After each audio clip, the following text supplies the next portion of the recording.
that once a Jew goes to Ibn Hajar Asqalani, who was a judge, he was rich, and a Jew, a poor man, comes and tells him that your Prophet said that this dunya is like a jail imprisonment for the believers.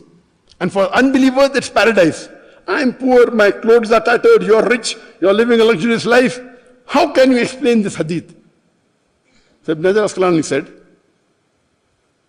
those believers who know what is waiting for them in the Akhirah, that is Jannah, even if you're the richest man in this world, all the happiness compared to Jannah is like imprisonment.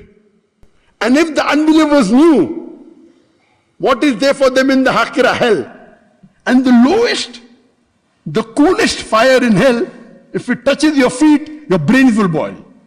If they know where they will go, even if they are the worst human being in this world, for them this is Jannah. This is the explanation of the hadith of beloved Prophet Sallallahu Alaihi Wasallam.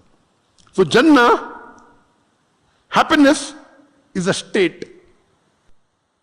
Your belief, your mind.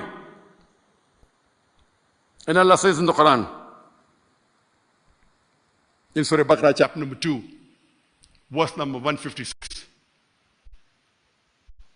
Allah says that for the believers, whenever there is any calamity, they say, Inna lillahi wa inna ilayhi rajiun. To Him we belong and to Him we return. Just a few days ago, there was a person who called me and said, Sheikh, my father has been admitted into hospital in heart attack. So I said, Inna lillahi wa inna ilayhi rajiun. He said, Sheikh, my father hasn't died. I said, yes, I know. Why did you say that? I said, brother, in a Muslim ummah, they feel if someone dies, we say this. From him we come and to him we belong. When anyone dies, we say, Inna lillahi wa inna ilayhi rajiun. Yes, we can say that, but for any calamity, one of the calamities that's okay. But even if someone is sick and you say that, so many people think, okay, Uncle Singh, do you want me to die? I said, no, I am praying to Allah. So this is a misconception amongst some of the Muslims. Wealth, the Quran says, is a fitna. Fitna means test. So when you get rich, don't be happy. When you are rich, your test is more difficult. If you pass, you get a higher reward. Therefore, even the Sahabas who were rich, like Abdurrahman bin Auf, may Allah be pleased with him, before entering Jannah, he'll be questioned because he was rich. Therefore, I tell to all the rich people, Allah has given you immense wealth, then make Allah your partner in business. And when you make Allah your partner, you cannot make him a small partner, correct? Make him at least 51% partner. So whatever you earn, at least give 51% in charity. Then you are safe.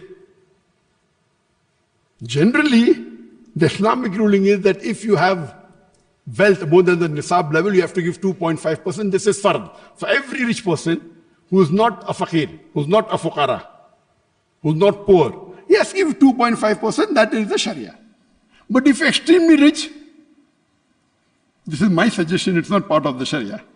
It's my advice that if you want to be safe, Allah has made you a millionaire. Other people are earning maybe a few $100s a month. You are earning $50,000 a month, $100,000 a month. What do? Make Allah your partner.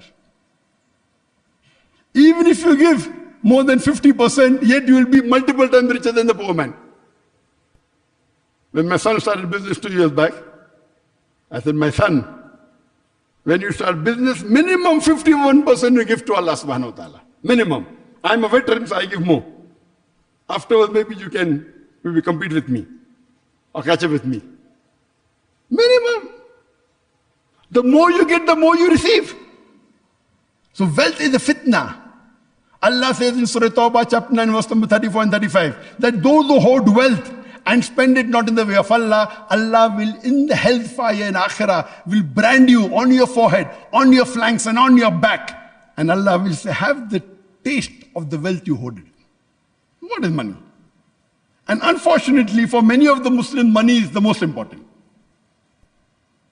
We started a Dawah organization with a budget of $80 a month, $1,000 a year. I told my father, you give so much thousands of dollars in charity, give me $80 a month. He agreed. We started in 1991. In a few years, we became the largest and had the biggest budget in the private dawah organization in the world. There's no private dawah organization in the world which even has 10% of our budget. Because for us, money is not the most important. Unfortunately, most of the Muslim organizations, money is everything for them. I say if money is important, it's the least important. If 10 important things are there, 10th is money. Not the first, not the second, not the third, not the fourth, not the fifth. Wealth is a fitna. If Allah gives you wealth, how you spend it is important.